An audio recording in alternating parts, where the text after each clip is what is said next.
Hey, this is Sandy. And Randy. And we're here on AT Corner. Being an athletic trainer comes with ups and downs, and we're here to showcase it all. Join us as we share our world in sports medicine. Welcome back to another episode of AT Corner. We are continuing our surgical series by examining the ankle. Which I think is actually pretty fascinating because no one ever talks about the ankle reconstruction. We are always talking about ACL, knee. Yeah, Achilles, UCL. Which I bet when we started talking ankle, I'm sure we had some people thinking Achilles, but not yet. We are going lateral ankle reconstruction. And who better to do it with than our first female physician on the podcast? You're right. I didn't think of that. You're right. This is. Which I would have said would be perfect timing for Women's History Month, but that is currently at the time of this recording, not at the time of the airing. So it still works, though. It still works. Yes. So who do we have? Today we are introducing Dr. Noori. Dr. Noori completed her undergraduate degree at UC San Diego in biomedical engineering. She completed her medical school at Georgetown University School of Medicine, a residency at Cedars-Sinai Orthopedic Surgery, and then her fellowship at Union Memorial Foot and Ankle. Currently, she is the assistant professor at UCI Orthopedic Surgery, Foot and Ankle. We had a great conversation with her, especially because she was saying she sees about 1 to 2 of these a week. That's crazy because, I feel like like I said in the interview, I've had one person who's had a lateral ankle reconstruction, and she was incoming for us. So, we weren't, a part of it. She already got it completed. And so that's crazy. I think that I have one.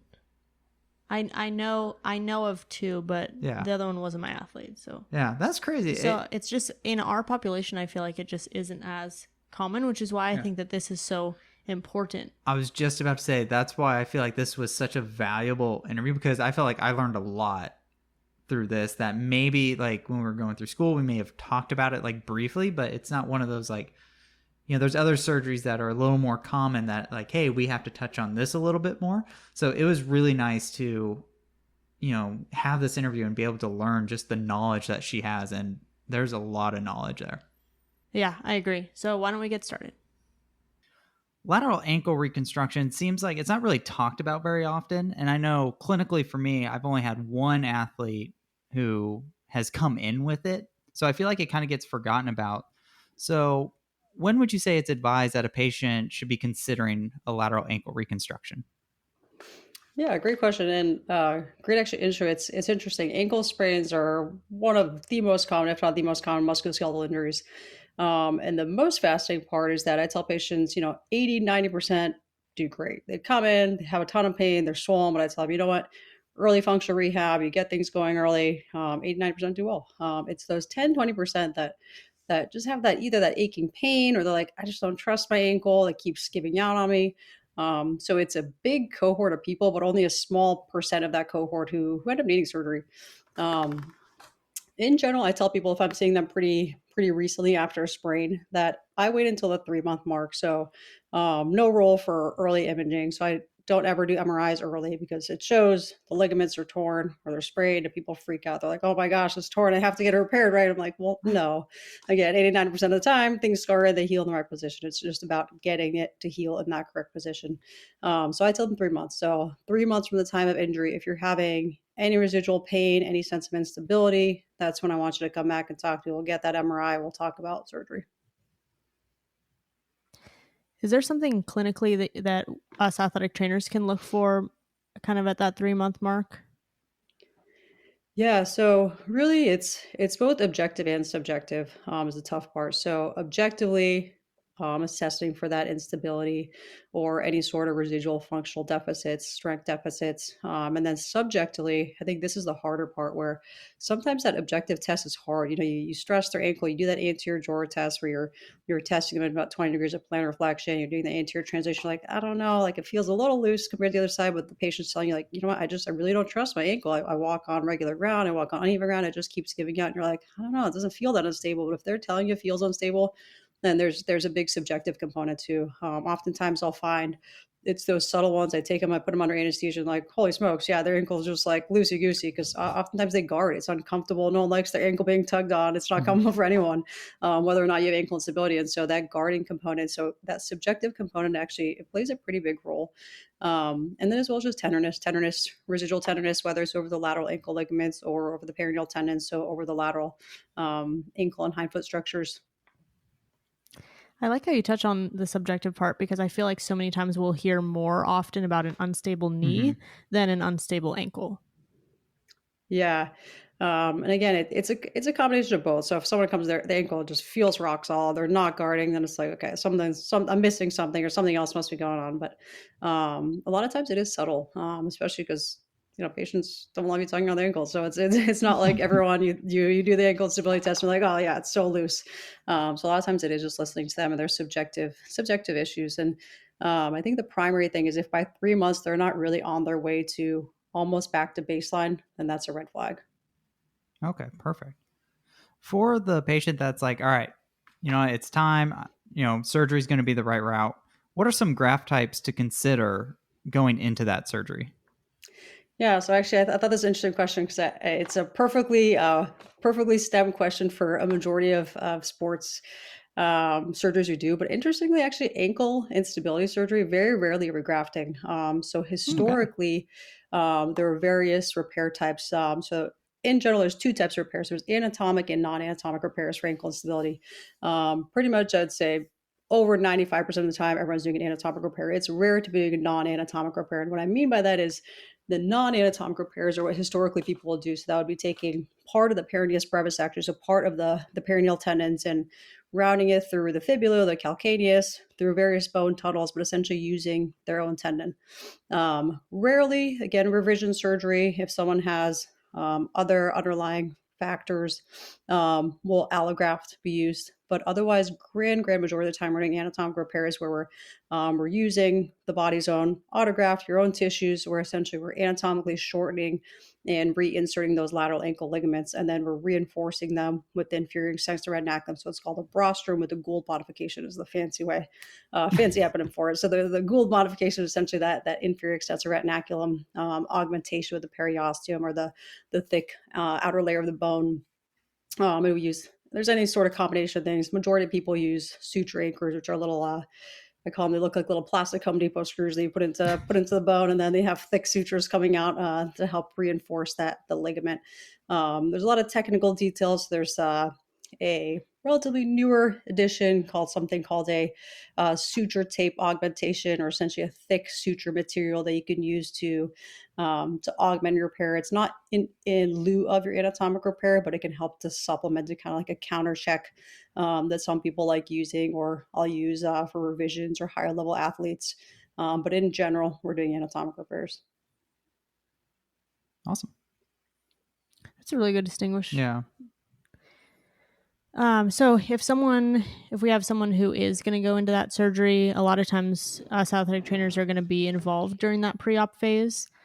So during that, like kind of before surgery, what can we do, and what are some of the most important aspects that we should be focusing on before they go see you? Yeah, so I think really, really, really critical is just getting people moving early. And I think there's tons of data, both in the physical therapy literature and our literature, the orthopedic literature, that really people have to get early functional rehab. And I tell people it's not going to be comfortable. You're not going to want to do it. But it really does benefit, especially early, getting early dorsiflexion back. So really early Achilles and gastroc, stretching and strengthening. Again, people are going to be swollen. It's going to be uncomfortable. It's going to hurt. But it does make a difference in doing that early range of motion, early strengthening, early proprioceptive training, I think are really critical to getting you in that 80-90% who are going to be just fine, and not putting you in that 10-20% cohort who need surgery. I know that sometimes in rehab we're doing like joint mobilizations. Is that something that would be indicated even for someone who is needing surgery and they do have that sense of instability, or is that something that we could do to assist like getting back that dorsiflexion? Yeah, it's joint mobilization being kind of like range of motion, early range of motion. Yeah, and like manual technique to kind of like posterior mob the fibula or something like that. Yeah, for sure. Maybe early passive and active range of motion. I will say, um, post injury, there's really no limitations to range of motion. Um, Theoretically, so post op, so after surgery, I limit people in terms of how much they can plantar flex and invert for the first 6 weeks. So, my general guidelines are no plantar flexion past 20, no inversion past 10, to protect the repair post op for the Mm-hmm. first 6 weeks.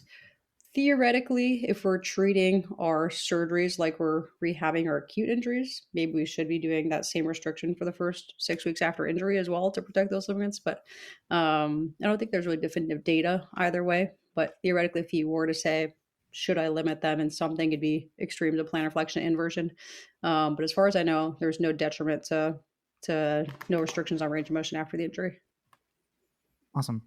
For that pre-op phase, like you're talking about, depending on the kind of surgery technique that they're going for, is there any other like additional focus that the AT should focus on? Like if you're using the peroneus brevis tendon, like are we like, okay, let's focus on those peroneals a little more, get them a little bit stronger, or anything like that? Yeah, for sure. I think there's conflicting data on the role of the perineal. So intuitively, one thinks it's a lateral structure is the primary lateral tendons or muscles that are helping with that inversion eversion ratio. So you would think that perineal strengthening for sure should help. But again, there's no real data saying that it really does make a difference, which is the odd part. But I think that perineal strengthening overall just proprioception. And working on assessment of postural stability is pretty critical. Don't you just love it when the data just doesn't back what you would think? Like, oh, that would make Exactly. sense. And it's like, it doesn't make a difference. You're like, what? Doesn't make any sense. That's medicine for you. It's the Exactly. human body. Exactly. There's no answer to anything. Yep. So, as we know, rehab and surgery is not all black and white, but kind of going back to like a timeline, you were saying like 3 months you after someone is has an ankle sprain and they're not really progressing, and then that you decide that they need that they do need surgery, and then they end up getting surgery. Kind of back to that timeline. How often would you have your patients follow up with a physician or their surgeon after that Yeah. surgery? Yeah, great question. So I typically see my patients at the 2 week mark. So 2 week mark, if I use non-dissolvable sutures for a wound check, and then I progress them from, I typically splint them for those first 2 weeks just to protect the wound, protect the soft tissues.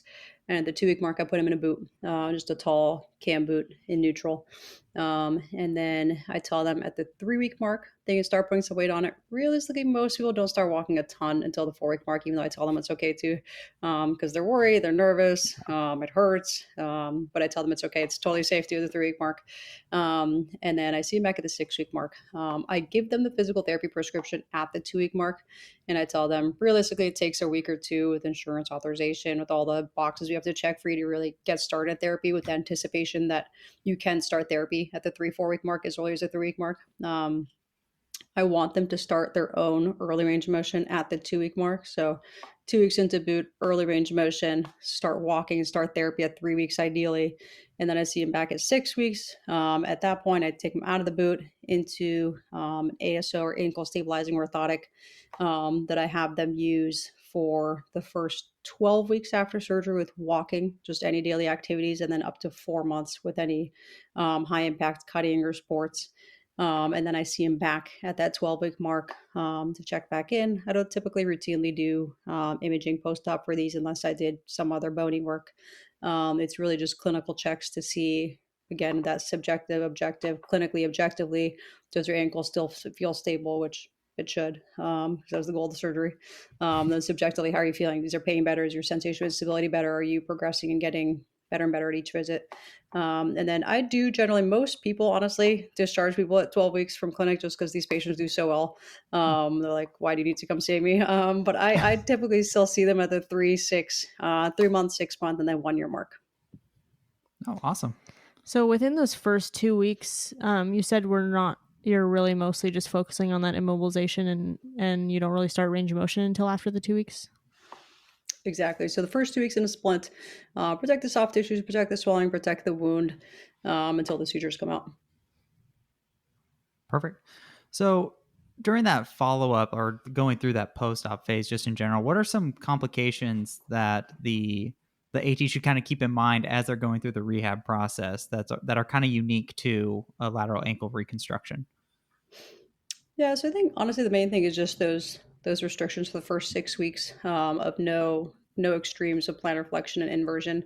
In terms of the degrees, honestly, there's no hard set date on the 20 degrees versus 10 degrees versus some people say no inversion past neutral. It's really just the idea that the extremes of plantar flexion and inversion are going to put the most tension on the repair. So again, just protecting the repair for the first 6 weeks. Honestly, that's the main thing. I think apart from that, really we know that again, early range of motion, early strengthening, early everything in general for ankle instability does better. Perfect. Do you find that this has a high level of success? Yeah, so I tell patients over 90%. I tell patients if anyone tells you any surgery is going to get you 100% success, they're absolutely lying. There's no surgery that we can do in any field that's 100%. So over 90%. The 10% I tell them it's the zebras, it's the it's the Hmm. infections, wound complications, something happened with anesthesia. Anything can happen with any surgery. It's not the 10%. A 10% failure rate necessarily. It's just kind of the 10% risk of any surgery. But patients in general, over Hmm. 90% do really well. That's awesome. Awesome. Yeah, that's perfect. Especially when you're talking about it's such a small group of like the just lateral ankle sprain in general, to have like a small group that's having complications to have such a success rate on surgery. That's perfect. Yeah, these patients in general, I mean, they do great. It's still a tough, I think, a very tough cohort to really know. Though, so many people get ankle sprains. We don't really know. Well, how do we know which patients are going to continue to develop that instability? So these are all the questions that people ask me. It's like, okay, so who are these 10-20%? I'm like, we don't really know. Honestly, we don't know what the risk factors of people that don't necessarily get back to 100% by those 3 months. And honestly, there's also a lot of people that have instability that come in for other stuff, and you feel their ankle, you're like, "Whoa, you're loose." Like, does this Hmm. bother you? Do you notice this? They're like, no, not at all. I didn't notice it until you told me. So I think that's even the more fascinating part. Is like, there's so many people with loose ankles walking around. And you're like, well, why don't they have limitations? Why don't they notice it? Hmm. So it's an interesting dichotomy of symptoms and presentations that. Long term, we know that people with ankle instability, it's not just the subjective issues or the functional issues that they aren't able to get back to things or that they have an unstable ankle. It's that long term we know that this is a risk factor for them developing arthritis. Hmm. So, it is important beyond just their limitations to correct this from a kind of biomechanical standpoint. So it's fascinating that there are people who have this issue but don't have limitations from it. And those are the people where you're like, well, what do I do with you? Because I know that technically this may and very well will cause issues down the line, but I'm hard pressed to sell you on surgery if you're not having symptoms from it. Yeah. So it's definitely a fascinating area. No, for sure. I actually was about to bring up that question, wondering if you see more like instability from those in sports or those just in daily life or those who have more chronic ankle sprains, or if it was just like a everyone. A little bit of all of the above, honestly. So probably the most common is the people with the recurrent ankle sprains, and those are also kind of the easiest to diagnose. Like those are the ones that you test them, you're like you're loose, like it's obvious. So it's like subjective and objective just line up perfectly. But it's a combination of all of the above. Yeah, that makes sense. Yeah, for sure. Um, so going through that process, or at least going into the surgery, athletic trainers are sometimes in a unique position where we get to help with the education of the patients, because we've had plenty of student athletes go to the doctor and you ask them, hey, how'd it go, and they're like, I don't know. So luckily, we get that opportunity. What are some things you wish ATs would ask regarding the surgery? Um, I think honestly just the post-op protocol, and I Hmm. tend to try to be pretty specific in when I give a physical therapy prescription. Like I'll put in the comments the description. Like I'll literally put my post-op protocol. I'll say like 0 to 2 weeks is what I do. 2 to 6 weeks. Um, so I think it's honestly it's beyond just you guys asking. It's a two-way street. It's us giving you the information that you need and you giving us information that we need. So keeping those lines of communication open and being specific if we have specific limitations of things we don't want people to do, or vice versa. If we or there are things that we do want them to do, like do we want them to get back to range of motion strengthening earlier? Do we want them to wait for whatever reason? I think it's just understanding the limitations both ways. Are there any different surgical techniques that would change the outcome or the rehab or something post-op? Yeah, so going back to kind of the more detailed aspect of that new technique, newer, I wouldn't say it's necessarily new, but newer than the last decade or so of Mm-hmm. that thick suture tape augmentation. There's more and more data that you can rehab those people earlier. You can weight bear them Hmm. earlier. You can rehab them earlier. I still, in general, do it primarily for either revisions, higher level athletes, or if intraoperatively, if I just find their tissues just not great, I feel like I need to augment them. There are people that do it 100% on everyone. There's risks and benefits to both. Mm-hmm. There's risks if you have to drill pretty big bone tunnels to get that suture tape in. So there's risk to that. In addition to the fact that you are doing something additional that maybe most people don't necessarily need, because again, over 90% of people still do great. So why do something extra if it's not 100% necessary? But Hmm. there is more and more data that if you do reinforce it, which also makes sense, you're using their own native tissue, you're augmenting with something else. So theoretically, um, that they should be able to get back to everything earlier. So that's the only situation where I would change. Conversely, if it's a revision or for whatever reason I'm worried about their tissue quality or their repair or anything, then I would want them to go slower. But that's pretty rare. Makes sense. Yeah, for sure. So let's say we've gone through the surgery, we've gone through all the post-op check-ins, we've gone through rehab. Um, what would you look for when you're making a return to play decision for an athlete?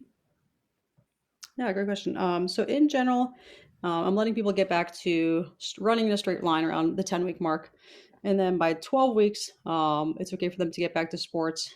Usually by the between 12 and 16 weeks, or between 3 to 4 months is when people get back to sports and the higher impact contact sports, cutting sports. But around 3 months, I'm okay with them doing so.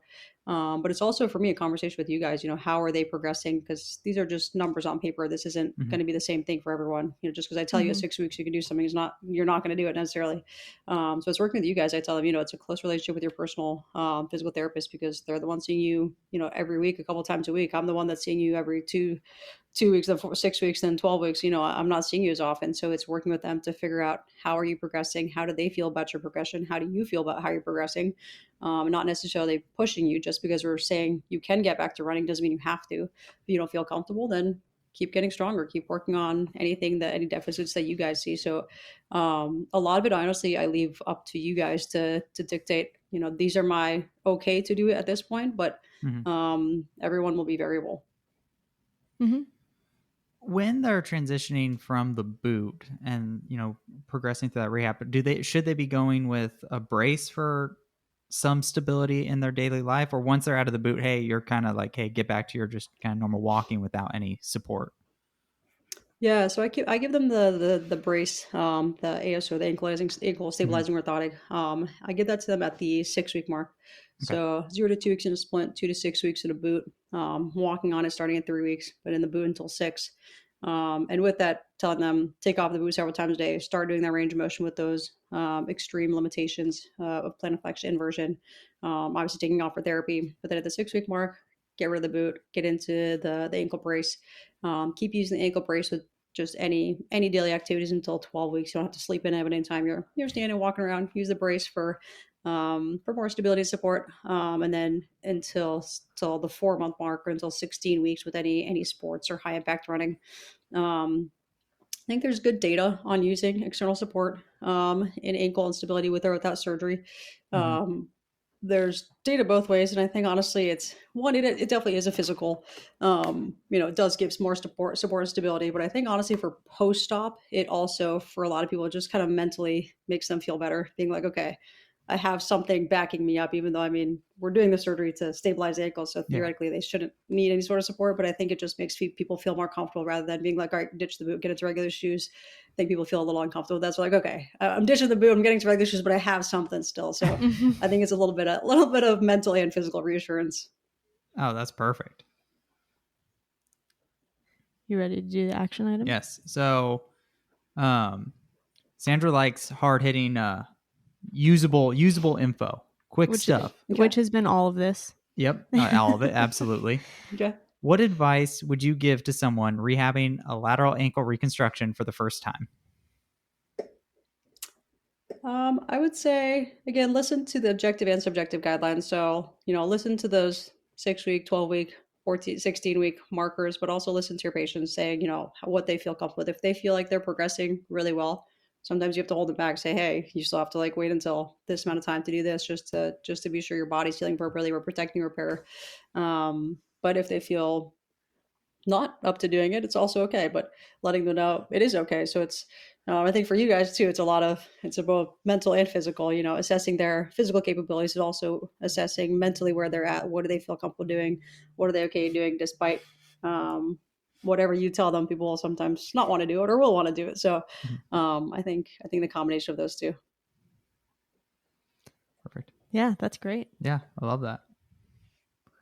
We always stress on our podcast that you always have to listen to the patient and really listen to the individualized treatment of whatever you're dealing with, because like you said before, you can't always just rely on the numbers. You can't always rely on the data, because the data is not 100%. So if, let's say, if it's 60%, well, what about the other 40%? Yeah. Even if it's 80%, what about the other 20%? Yeah. You might get that other For sure. 20% sometime within your practice. For sure. I guess to flip the question on you guys, anything that you would like to see more coming from the surgeons in terms of whether it's a more detailed post-op protocol or whether anything that we need to be better at communicating with you guys? Ooh. That was a good follow up.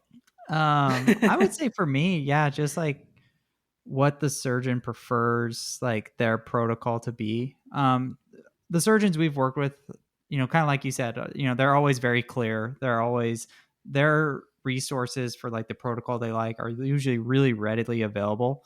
But yeah, I'd say just kind of like that detailed, like, hey, here's how I like it. Here's kind of what I'm looking at. Here's kind of why, and I think that would be great for me.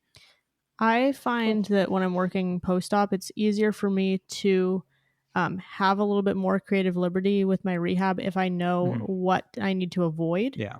because you have so much more opportunity with what you can do. So if you tell me all the things I can do, like, that helps, but really I need to know if I'm creating a sport specific exercise that's maybe not listed specifically in the protocol. I need to know Mhm. what I can do to not stress that um, surgical site. Or so for me, I prefer to know a little bit more of, like, okay, well, we did a little bit more on the lateral side on the peroneus brevis, or whatever Yeah. specifics that we have a surgical site right here, or Yeah. something that Yeah. maybe don't go more than 10% of that inversion. Okay, I'm not going to do that in Yeah. my rehab. Cool. That's helpful. Yeah. 100%. Great. Awesome. That was a good follow-up. Yeah. Was there anything else you wanted to add? Anything you feel like we didn't touch Um, on? no, honestly, I think you guys touched on all the main stuff. Again, this is a huge topic. Yeah. So Right, there's right. way more that we go into depth about everything we talked about. And if you guys want to do a follow up at some point, that's totally fine with me too. It's such a huge topic. There's so much to talk about it, and I think for to start, this was great. Yeah, Perfect. Yeah. I feel like with lateral ankle reconstructions, we don't see that many. Yeah. Like I said, I only had one, and it wasn't really she was incoming. She was an incoming student athlete that had the surgery maybe about a year ago. So I really had like Okay, the end of everything. So I think I surprising. have one currently that is about to go into surgery, ooh. but other than that, I don't know that I've ever. I know someone who's had it that wasn't my patient, but just like a Oh, Okay. family friend. Yeah, yeah. Do you think it's the cohort of people? That's interesting because it's such a common. I mean, I do at least 1 to 2 of these a week. So this is like super bread and Right. butter. Right. And I'm not like particularly aggressive about it. It's just it is what it is based on the numbers. Mm-hmm. Do you think it's the cohort of people you're seeing that, or is it a testament to your rehab that you see them after their ankle sprain and you guys rehab them so well they don't need they just all fall into that 89%? Or I guess why do you think you see it so uncommonly? That's a good question. I That's a good I mean, question. we do get people with chronic recurrent ankle sprains, like Yeah. somewhat frequently, I would say. Yeah, I think we definitely get some people that would probably fall under the umbrella term of chronic ankle instability. Okay. I mean, how many younger? I mean, I feel like we work with what, like 17 to 22 years old. Yeah, around there. Yeah, 24 at the oldest. yeah. I don't Okay. know That's fair. Okay. what your age group is typically. If you normally, I Typically a have little older, so usually 30s to 40s, 30s Okay. to early 40s. So that's fair. Yeah, the younger patients also either it's their first high grade sprain, and or they rehab a lot better because they're younger, or they come back when they're older Yeah. with their recurrent sprains. Yeah, that's fair. Mm-hmm. And now I was kind of thinking that too, is as far as like the attitudes, at least in an athletic population, like the attitudes of ankle sprains. I mean, I feel like it's gotten better over the years, but there's still some people that are just like, oh, it's just an ankle sprain. A couple days, I'll be all For right, sure. and Yeah, get back out there. for sure. Yeah, like You know, really, I need therapy for this. It's like, well, yeah, yeah, yeah. yeah, There's some people, you especially should. those ones Yeah, that are like they feel like it's kind of minor, like, oh, I kind of tweaked it, and it's like, well, we still should do things for that.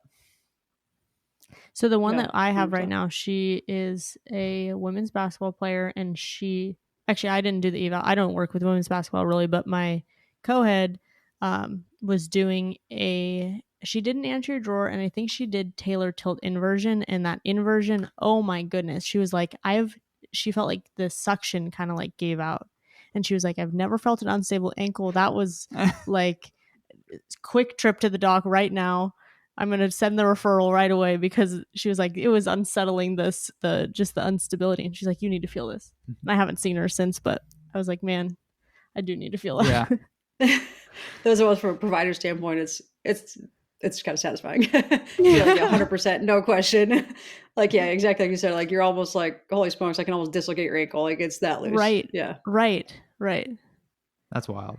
Yeah, I mean, and she had a normal mechanism. I think she's had ankle sprains before, but I don't know what was different about this one that made it so unstable for her.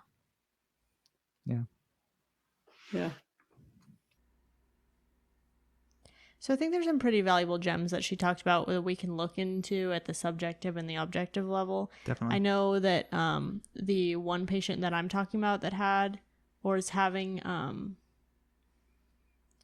that had a lateral ankle reconstruction, you can really tell when an ankle is unstable. Yes. I feel like I kind of touched upon it in the episode, but you hear people say like, oh, my knee's unstable, but to have your ankle unstable is just completely out of the realm, I think, of what people are used to. Yes. And also even athletic trainers, you don't usually feel like you usually feel laxity, but to feel like the suction or to feel like you could dislocate their ankle for lack of better explanation. I mean, theoretically, you kind of are. I mean, that's what instability is. Definitely. And I think too, there's like amongst some athletes, especially like, younger athletes that may not have access to an athletic trainer or, have a tough time seeing a healthcare provider to help with orthopedic injuries, right? In sports, there's still just some kind of attitude about ankle sprains that like, oh, it's just an ankle sprain. Mm-hmm. Like, I'll walk it off. I'll be fine. Oh, let me just tape it up. I'll be good. And, I think that there's just some athletes that don't necessarily see how significant or serious like an actual ankle sprain can be. Mm-hmm. So it kind of delays them wanting to be like, oh, like I should do rehab for this and treatment. And, so, I think that's another kind of reason why like these younger populations, maybe we don't see that many of them, and also too, I would shout out to the people, the healthcare providers that are rehabbing these ankles. Hey, we do a pretty bang up job, I'd say. Yeah, I'd say so. I mean, that's whole point is to get him back to sport, right? Exactly. And safely and to try and, prevent any further issues that are happening as well. So if you guys are new, we do every other episode as education or stories. This one was an educational interview. We hope you enjoyed. It's part of our surgical series. So if you are looking for more of our surgical series, we do have a playlist on YouTube if you watch on YouTube, or you can just scroll through the podcast directory. Yep. They should just all be labeled. We also do, in addition to our education episodes, we also do story episodes where we take stories from athletic trainers across the world, which is pretty cool to say. That is fun to say. And we just take stories on different topics. So, for example, we did some on clinical philosophy. We've done some on injuries that you've had to treat outside of work. Yes. We've done some on just various topics, like whether it be like within a certain sport, outside of a certain sport, in a different setting. So we just take these stories and we really talk about what everyone's experience is with certain topics. So make sure that you head over to our Instagram, because that's where we post all of our story prompts, at AT Corner Podcast. And then we have a Facebook group as well that you can join, facebook.com/group/AT Corner Podcast. Those are all the fun social things. You can get connected with other athletic trainers, other listeners of the show. You can post, you can comment, do all those fun things that you can't really do on the podcast. You just kind of, we want you to join the conversation. Yes. And it's hard to join the conversation on the podcast, on a podcast. Right. Yeah, for sure. Well, cool. Randy, do you have anything else to add? Nope, that was perfect. Thank you for helping us showcase athletic training behind the tape. Bye.